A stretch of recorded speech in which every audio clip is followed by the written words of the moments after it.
हे guys, welcome और welcome back to my YouTube channel. तो guys, आज है 5 मार्च 2023 और आज आपका कनिष्ठ सहायक का एग्ज़ाम कंप्लीट हुआ है। तो आज की वीडियो में हम देखने वाले हैं कनिष्ठ सहायक के आज के एग्ज़ाम के पूरा कंप्लीट सॉल्यूशन। तो इसमें हम देखेंगे सबसे पहला पार्ट। तो पहला पार्ट हमारा जो था जीके जीएस का था, जो कि 75 मार्क्स का आया था। तो इसमें कंप्यूटर साइंस, हिस्ट्री, ज्योग्राफी से संबंधित और उत्तराखंड जी के करंट अफेयर सभी कुछ आया था 75 मार्क्स के अंदर। सबसे पहला क्वेश्चन है, विंडोज ऑपरेटिंग सिस्टम में कंप्यूटर से किसी फाइल को स्थायी रूप से हटाने के लिए निम्न में से कौन सी कुंजी का प्रयोग किया जाता है। तो फ्रेंड्स, कंप्यूटर में बहुत सारी शॉर्टकट कीज होती हैं, तो इसमें से शिफ्ट प्लस डिलीट से हम परमानेंटली किसी भी फाइल को डिलीट कर सकते हैं। क्वेश्चन नंबर 2 है, निम्नलिखित में से किस शासक को शकारी कहा जाता था। तो राइट आंसर इसका होगा चंद्रगुप्त विक्रमादित्य। क्वेश्चन नंबर 3 है, दीवाने खालिसा द्वारा अस्थायी रूप से प्रशासित जागीर भूमि को क्या कहा जाता था। तो राइट आंसर इसका होगा मदद ए माश। क्वेश्चन नंबर 4 है, सूर्यास्त नियम किस भूमि राजस्व व्यवस्था से संबंधित था। इसका राइट आंसर होगा स्थायी व्यवस्था। क्वेश्चन नंबर 5 पूछा गया है, एक धर्म एक जाति मानवता का एक ईश्वर का नारा किसने दिया। राइट आंसर इसका होगा नारायण गुरु ने। क्वेश्चन नंबर 6 है, मराठों ने गुरिल्ला रणनीति किससे सीखी थी। तो इसका राइट आंसर होगा उपरोक्त में से कोई भी नहीं, क्योंकि इसका राइट आंसर होना था महाराणा प्रताप। क्वेश्चन नंबर 7 है, भारतीय स्वतंत्रता आंदोलन के संदर्भ में कोमागाता मारू क्या था। तो राइट आंसर इसका होगा जापानी जहाज। क्वेश्चन नंबर 8 है, भारत में वित्तीय विकेंद्रीकरण की दिशा में सर्वप्रथम महत्वपूर्ण कदम उठाने का श्रेय किसको जाता है। तो राइट आंसर होगा इसका option D, Lord Mayo. Question number 9 में हमसे संविधान से क्वेश्चन पूछा गया है कि ऐसा कौन सा मौलिक अधिकार भारत की भूमि पर सभी व्यक्तियों के लिए, चाहे वो नागरिक हो या नहीं हो, उनके लिए उपलब्ध है। तो राइट आंसर होगा ऑप्शन डी, शोषण के विरुद्ध अधिकार। नेक्स्ट क्वेश्चन है, क्वेश्चन नंबर 10, नीति आयोग का गठन कब हुआ था। तो इसका राइट आंसर होगा 1 जनवरी 2015 को। क्वेश्चन नंबर 11 है, भारत में जनता के धन का संरक्षक कौन है। तो भारत के नियंत्रक एवं महालेखा परीक्षक इसका सही उत्तर होगा। क्वेश्चन नंबर 12 है, जिला परिषद की विशेष बैठक बुलाने के लिए कितने सदस्यों की आवश्यकता होती है। तो राइट आंसर इसका है 1/3 सदस्य। क्वेश्चन नंबर 13, कंप्यूटर से है जिसकी मेमोरी क्षमता 256 MB है, वो अधिकतम डैश बाइट्स को स्टोर कर सकता है। तो इसका राइट जो आंसर होगा वो होगा 256 गुणा 1024 गुणा 1024। नेक्स्ट क्वेश्चन है, क्वेश्चन नंबर 14, किस वर्ष भारत के उच्चतम न्यायालय ने ट्रांसजेंडर को तीसरे लिंग के रूप में मानने के लिए निर्णय पारित किया है। राइट आंसर इसका होगा सन 2014 को। क्वेश्चन नंबर 15 है, जनगणना 2011 के अनुसार निम्नलिखित राज्यों में से किसमें ईसाइयों की जनसंख्या सबसे कम है। तो हिमाचल प्रदेश ऐसा राज्य है जहाँ सबसे कम ईसाई लोग रहते हैं। क्वेश्चन नंबर 16 है, सियाचिन हिमनद के निम्नलिखित दर्रों में से कौन सा भारत में नहीं है। तो ये है गैशर ब्रह्म दर्रा। क्वेश्चन नंबर 17 है, निम्नलिखित में से किसके संदर्भ में भारत ने थालवेग सिद्धांत का आह्वान किया था। राइट आंसर इसका होगा सर क्रीक। क्वेश्चन नंबर 18 है, निम्नलिखित में से कौन एक उत्तम प्रकार का लौह अयस्क है। तो मैग्नेटाइट इसका राइट आंसर होगा। क्वेश्चन नंबर 19 में पूछा है, वर्ष 2011 के अनुसार निम्नलिखित राज्यों में से किस एक में अनुसूचित जाति की जनसंख्या का सबसे अधिक प्रतिशत है। सबसे अधिक प्रतिशत उत्तर प्रदेश राज्य में है। क्वेश्चन नंबर 20 है, राजीव गांधी राष्ट्रीय भूजल प्रशिक्षण एवं शोध संस्थान कहाँ है। तो उत्तराखंड के देहरादून में है। क्वेश्चन नंबर 21 है, सिल्यूरीन शैल निम्नलिखित शैल तंत्रों क्रमों में से किससे संबंधित है। तो फ्रेंड्स, इस क्वेश्चन में मुझे डाउट है, हो सकता है इसका आंसर द्रविडियन शैल तंत्र हो। क्वेश्चन नंबर 22 है, निम्न में से क्या भारतीय संघीय बजट 2023-24 की 7 प्राथमिकताओं जिन्हें सप्तऋषि का नाम दिया गया है उसमें नहीं है। तो इस जो है संघीय बजट में महिला सशक्तिकरण को दर्जा नहीं दिया गया है। क्वेश्चन नंबर 23 है, भूकंप से प्रभावित तुर्की की मदद के लिए भारत ने निम्न में से कौन सा ऑपरेशन चलाया है। राइट आंसर इसका होगा ऑपरेशन दोस्त। क्वेश्चन नंबर 24 है, पहला द्विपक्षीय हवाई अभ्यास वीर गार्जियन 2023 निम्नलिखित में से किन देशों का संयुक्त उद्यम है। तो ये एक साथ प्रैक्टिस की गई थी भारत और जापान के बीच में। क्वेश्चन नंबर 25 है, गूगल द्वारा शुरू की गई आर्टिफिशियल इंटेलिजेंस सर्विस का क्या नाम है।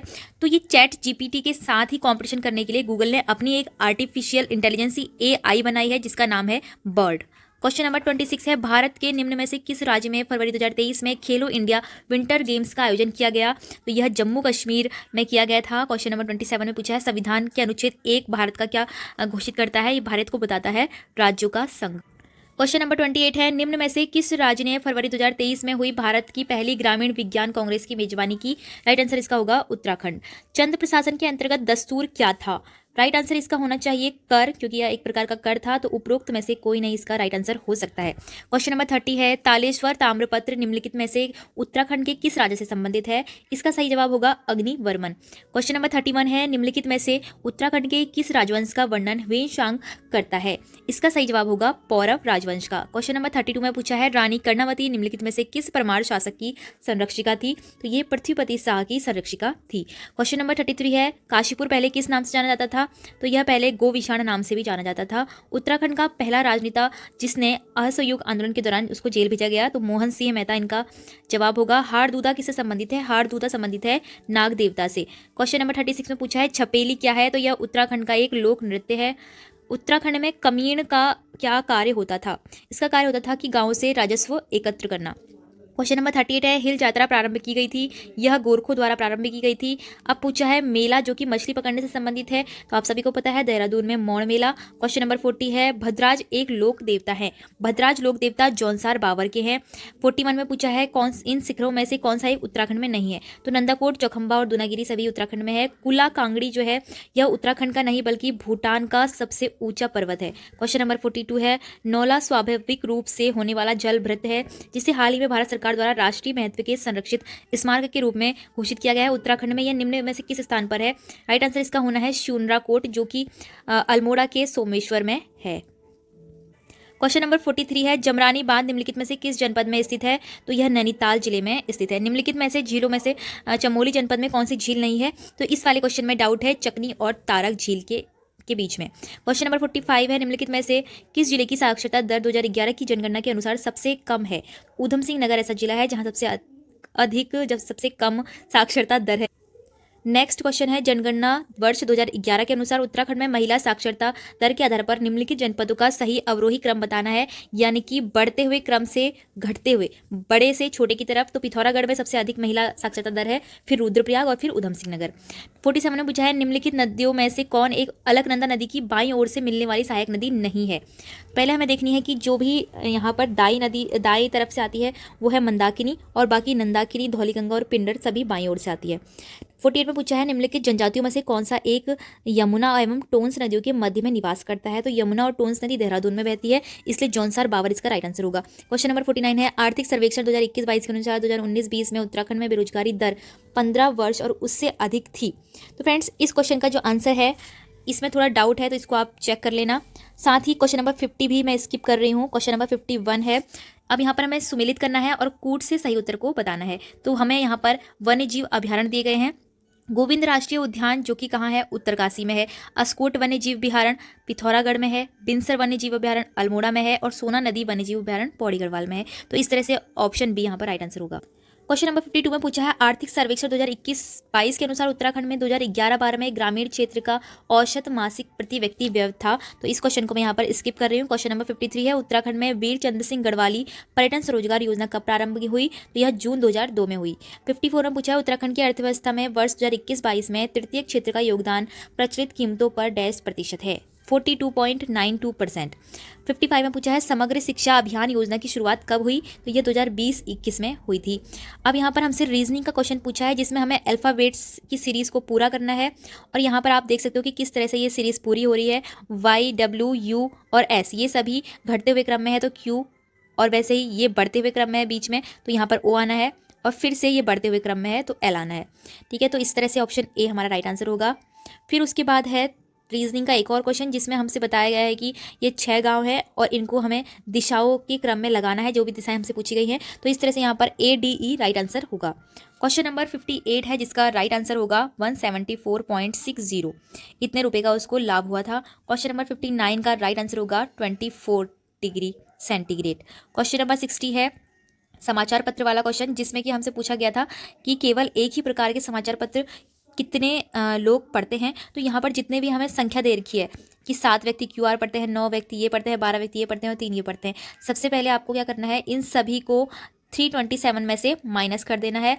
फिर उसके बाद जितना भी आपका आंसर आएगा उसमें 6 ऐड कर देना है। क्यों कर देना है? क्योंकि 3 व्यक्ति तीनों ही समाचार पत्र पढ़ रहे हैं, तो तीनों ही समाचार पत्र पढ़ रहे हैं तो उसमें 6 व्यक्ति और ऐड हो जाएंगे। तो यहाँ पर इस तरह से 302 राइट आंसर होगा। क्वेश्चन नंबर 61 है व्यक्तियों के कैंप वाला क्वेश्चन, इसको मैं थोड़ा स्किप कर रही हूँ, इसका आप राइट आंसर देख लेना, और साथ ही 62 वाला भी। तो आप देखिए यहाँ पर थोड़े से बेसिक साइंस और इन्वायरमेंट से भी क्वेश्चन पूछे गए हैं, जिसमें पूछा गया है बल्ब में सामान्यतः कौन सी गैस भरी जाती है? तो नाइट्रोजन और ऑर्गन भरी जाती है। अग्निशामक का मुख्य घटक, इसमें थोड़ा सा डाउट है जिसमें कि सोडियम हाइड्रोकार्बोनेट और सोडियम कार्बोनेट में डाउट है। अब है सामान्यतः मार्च गैस को क्या कहा जाता है? मीथेन कहा जाता है। पर्यावरण के संरक्षण तथा सुधार हेतु पर्यावरण संरक्षण अधिनियम कब पारित हुआ? 1986 में। विद्युत धारा को उत्पन्न करने वाले यंत्र को क्या कहा जाता है? जनरेटर कहा जाता है। जनरेटर यांत्रिक ऊर्जा को विद्युत ऊर्जा में बदलता है। क्वेश्चन नंबर 68 है, मैंग्रोव होते हैं यह नमक के सहिष्णु होते हैं। जैव विविधता अधिनियम कब बनाया गया था? यह 2002 में बनाया गया था। फिर आता है गाय की विदेशी नस्ल कौन कौन सी होती है? तो यह जर्सी इसका राइट आंसर होगा। और साथ ही साथ ब्राउन स्विस को भी आपको याद रखना है। जर्सी और ब्राउन स्विस 2 विदेशी नस्लें होती हैं गाय की। 71 में पूछा गया है कि TCP/IP रेफरेंस मॉडल की 4 परतें कौन कौन सी है? तो ऑप्शन ए यहाँ पर सही होगा। क्वेश्चन नंबर 72 में पूछा है कि डैश एक प्रकार का रजिस्टर है जो कंप्यूटर द्वारा निष्पादित की जाने वाली अगली इंस्ट्रक्शन के पते को स्टोर करता है। तो इसका राइट आंसर होगा प्रोग्राम काउंटर। फिर आता है डेटा इंस्ट्रक्शन की खोज करते समय निम्न में से कौन सी मेमोरी CPU द्वारा सबसे पहले रेफर की जाती है? तो इसमें मुझे थोड़ा सा डाउट है, तो इसको आप देख लीजिएगा। जब कंप्यूटर ऑन किया जाता है तो सबसे पहले किस कार्य को संपन्न किया जाता है? HOST होस्ट को। अब पूछा है कि मुर्गियों के भोजन में सबसे अधिक विटामिन कौन सा रखते हैं? विटामिन ए और विटामिन के। तो अब देखिए, अब यहाँ पर सबसे इंपॉर्टेंट 25 क्वेश्चन आए थे जो कि हिंदी ग्रामर से पूछे गए थे, क्योंकि हिंदी साहित्य इसमें नहीं आना था, सिलेबस में नहीं था। अब देखिए यहाँ पर जो हिंदी आई है वो ठीक ठाक बनाई गई है, क्योंकि जो पटवारी एग्ज़ाम और हम पुलिस कांस्टेबल का एग्ज़ाम देख रहे थे उसमें हिंदी का लेवल जो था वो काफ़ी डाउन था और हिंदी ग्रामर तो काफ़ी डाउन पूछी जा रही थी, लेकिन इसमें हिंदी साहित्य थी ही नहीं। तो यहाँ पर देख लेते हैं हमारे कैसे कैसे आपके से क्वेश्चन पूछे गए थे। सबसे पहला क्वेश्चन हमसे पूछा है कि इनमें से कृत प्रत्यय से बना शब्द कौन सा है? तो फ्रेंड्स देखिए, कृत जो होता है कृत धातु से ना लास्ट में आपका हलंत लगेगा और नो होगा, इस तरह से बनता है। जैसे तुमुन हो गया, इसके उदाहरण होते हैं ना, तुमुन, इस तरह से। तो यहाँ पर धनवान इसका राइट आंसर हो जाएगा। फिर आता है वासुदेव शब्द में प्रयुक्त शब्द प्रत्यय कौन सा है? वासुदेव में अ प्रत्यय यूज होता है, एव नहीं होता है, ठीक है। सांप मरे न लाठी टूटे, इस मुहावरे का, इस लोकोक्ति का अर्थ आपको पता ही होगा कि बिना हानि के ही हम कार्यपूर्ति कर लेते हैं जब। फिर है 79, इनमें से किस शब्द में निर उपसर्ग का प्रयोग नहीं हुआ है पूछा है? तो आपको यहाँ पर सभी में निर दिख रहा होगा, लेकिन देखो निरुत्साह, निरी और निराहार, इन तीनों शब्द को जब आप तोड़ोगे तो इनके आगे से प्रत्यय निर अलग हो जाएंगे और पीछे से एक ऐसा वर्ड बनेगा जिसका कि कोई एक मीनिंग होगा। जैसे कि निरुत्साह में आप निर और उत्साह को तोड़ेंगे तो निर अलग हो गया और उत्साह एक मीनिंगफुल वर्ड है, लेकिन निराला शब्द में निर उपसर्ग का प्रयोग नहीं हुआ है। क्वेश्चन नंबर 80 है लोकतंत्र शब्द का विलोम। लोकतंत्र मतलब लोगों का तंत्र और राजतंत्र मतलब राजाओं का तंत्र। अब है 81, इनमें से द्विगुण व्यंजन बताना है। तो ड और ढ ये द्विगुण व्यंजन होते हैं और साथ ही साथ इनको उच्चप्ति व्यंजन भी कहा जाता है, तो ऑप्शन सी राइट होगा। फिर है 82, काम करते रहना ही जीवन है, आलस्य तो मृत्यु है। यहाँ पर हमें बताना है कि इस चिन्ह को क्या कहा जाता है? इसको अर्धविराम कहा जाता है और इसको अल्प विराम कहा जाता है। योजक चिन्ह तो इन दोनों के बीच में ही लगा है। उद्वरण चिन्ह इस तरह से बनता है। फिर आता है दूल्हा शब्द का तत्सम रूप है। तो दूल्हा शब्द का तत्सम रूप होता है दुर्लभ, ठीक है। उच्चारण के आधार पर वो किस प्रकार का व्यंजन है? तो देखिए वो दंतोष्टि व्यंजन है, क्योंकि वो बोलते समय हमारे जो होंठ होते हैं और जो दांत होते हैं वो आपस में मिलते हैं। आप एक बार उच्चारण करके भी देख लीजिएगा। क्वेश्चन नंबर 85 है आंखों में खून उतरना मतलब बहुत ज़्यादा क्रोध आ जाना। फिर है शुनक शब्द में से निम्न में किसका पर्यायवाची है? आपको पता ही होगा, कुत्ता जो है शुनक शब्द का पर्यायवाची होता है। फिर है उत्तराधिकार में मिली जायदाद, इस वाक्यांश के लिए एक शब्द बताना है। तो फ्रेंड्स रिक्त मतलब होता है उत्तराधिकार में मिली हुई जायदाद। फिर आता है वह जो न करे सो थोड़ा, इसमें जो और सो का बताना है कि कौन सा सर्वनाम है। तो जो करेगा वही भरेगा, मतलब कि जो न करे वही सो थोड़ा होगा। तो जो और सो एक दूसरे में संबंध को बता रहे हैं। फिर आता है यहाँ पर उपसर्ग बताइए। इस क्वेश्चन पेपर में उपसर्ग और प्रत्यय बहुत ज़्यादा पूछे गए हैं, तो इसमें ऐसा कुछ बैलेंस नहीं करा है कि इससे इतने क्वेश्चन, इतने उससे उतने क्वेश्चन। हिंदी में जो है उपसर्ग प्रत्यय बहुत ज़्यादा पूछे गए। तो संन्यास में हमसे पूछा है कि इसमें उपसर्ग कौन सा होगा? तो सम इसमें उपसर्ग होगा, ठीक है। अब देखिए ऑप्शन ए सही हो गया। फिर इनमें से विलोम की दृष्टि से गलत शब्द युग्म बताना है। पहले तो हम देख लेते हैं सही कौन कौन से। देखो कृत्रिम और प्राकृत बिल्कुल सही है। कृत्रिम मतलब आर्टिफिशियल और प्राकृत मतलब नेचुरल। फिर आता है आपका संधि और विग्रह। संधि का मतलब जोड़ना और विग्रह का मतलब तोड़ना। अब आप ये मत बोल देना कि समास और समास का विग्रह होता है। विग्रह और विच्छेद एक ही बात होती है। फिर उसके बाद औरस और जारज, ये भी बिल्कुल ठीक है, लेकिन यहाँ पर ऑप्शन बी इसका राइट आंसर होना है, क्योंकि अनग जो होता है, अनग का मतलब होता है पवित्र और अग का मतलब होता है अपवित्र, ठीक है। तो ये आपका इस तरह से विलोम युग्म बनने थे, लेकिन यहाँ पर सनग लिख दिया इन्होंने, ठीक है। क्वेश्चन नंबर 91 है हंसा थे सो उड़ी गए कागा भय दीवान। मतलब कि जो अच्छे अच्छे लोग थे, हंस जैसे अच्छे अच्छे लोग थे, वो सब तो चले गए, लेकिन कौवे जैसे लोग जो है वहाँ के दीवान बन गए। दीवान मतलब ऑफिसर समझ सकते हो। तो भले लोगों के स्थान पर बुरे लोगों के हाथ में अधिकार आ जाना। अमावस की अंधेरी रात को क्या कहा जाता है? तो इस वाक्यांश के लिए एक शब्द बताना था जिसका जो राइट आंसर होगा कुहू होगा, क्योंकि रजनी का मतलब तो रात होता है और निशीत का मतलब होता है सुबह का समय, जो सुबह का एकदम पीसफुल टाइम होता है, शांति भरा समय, तो वो होता है। राका का मतलब आपका पिछली बार की जो आपके कनिष्ठ सहायक का एग्जाम हुआ था उसमें भी पूछा गया था, तो राका का मतलब होता है चंद्रमा। फिर देखिए अजंत शब्द का सही संधि विच्छेद बताना है, तो आपने अगर व्यंजन संधि पढ़ी होगी तो उसमें ये नियम पढ़े होंगे चौ के, ठीक है। तो चौ प्लस अंत क्या बन जाएगा, अजंत, ठीक है। फिर है 94, राष्ट्र की हानि जयचंदों से होती है, वाक्य में जयचंदों में कौन सी संज्ञा है। तो देखो जयचंदों से होती है, यहाँ पर ना इस तरह से बता दिया है कि राष्ट्र की हानि, जो हमारे राष्ट्र को हानि पहुँचा रहे हैं वो इस टाइप के लोग होंगे, जयचंद जैसे लोग होंगे। अब लोग एक तो होंगे नहीं, अगर लोग एक होंगे तो व्यक्तिवाद जगाएगा, लोग कोई विचार होगा तो भाव आएगा, लोग कोई मटेरियल होगा तो द्रव्य आएगा, लेकिन लोग क्या है, लोग बहुत सारे हैं, मतलब कि एक जाति का बोध हो रहा है। फिर आता है इनमें से तद्भव शब्द है, तद्भव मतलब हिंदी का कोई शब्द ढूंढना है। देखो तरवारी, कुकुर और अवश्यायी तो संस्कृत के शब्द लग रहे हैं, लेकिन मयंक का आपने सुना होगा आजकल बॉयज़ का नाम भी होता है, तद्भव शब्द इसका राइट आंसर होगा। फिर आया है दिशावर शब्द का तत्सम रूप, तो इसका तत्सम रूप होगा दिशांतर। फिर पूछा है इनमें से किस विकल्प में अनु उपसर्ग का प्रयोग नहीं हुआ है। उपसर्ग से फिर से एक क्वेश्चन बन गया। अब पूछा जा रहा है कि नहीं हुआ है, तो देखो यहाँ पर अनुभाव, अनुवीक्षण और अनुभव तीनों में ही अनु का प्रयोग हुआ है, लेकिन अनुदात में नहीं हुआ है। अनुदात में अन प्रत्यय उपसर्ग का प्रयोग हुआ है, ठीक है, अन लगेगा यहाँ पे। फिर है यज्ञ वेदी शब्द में समास है, पहले आपको पता करना होगा यज्ञ वेदी के लिए कैसे बोलेंगे, विग्रह कैसे होगा। तो यज्ञ वेदी के लिए होगा यज्ञ के लिए वेदी, ठीक है। यज्ञ के लिए वेदी तो मतलब के लिए आ रहा है यहाँ पर, तो आपने जो पढ़े होंगे कर्ता नहीं कर्म को करण से संप्रदान के लिए, तो संप्रदान में के लिए आता है तो संप्रदान तत्पुरुष होगा। इनमें से किस शब्द का सही संधि विच्छेद जो है गलत है, तो सभी संधि विच्छेद यहाँ पर सही लिखे गए हैं, लेकिन यशोदा में विसर्ग संधि आती है। विसर्ग संधि कैसे आती है, यशः प्लस दात। आपने अगर व्यंजन और विसर्ग अच्छी तरह पढ़ा होगा तो यहाँ पर जो है स्वर संधि से कोई भी क्वेश्चन नहीं बना है, सिर्फ विसर्ग संधि से और व्यंजन संधि से बना है, तो ये आपका राइट आंसर होगा। फिर लास्ट क्वेश्चन हमारा बनता है इनमें से भ्रमर शब्द का पर्यायवाची शब्द नहीं है। तो भ्रमर का पर्यायवाची जो नहीं है वो है पारावत, क्योंकि पारावत का जो पर्यायवाची होता है वो कबूतर का पर्यायवाची होता है, बाकी सभी भ्रमर के पर्यायवाची हैं। तो इस तरह से हमारे आज का एग्जाम जो है कनिष्ठ सहायक 5 मार्च 2023 का सॉल्व होता है। अगर आपको इसमें से कोई भी मिस्टेक लग रही है तो प्लीज़ मुझे कमेंट पे जरूर बताना, और जो क्वेश्चन मैंने स्किप कराए हैं उसको आप आयोग की ऑफिशियल आंसर की से देख सकते हो। Thank you.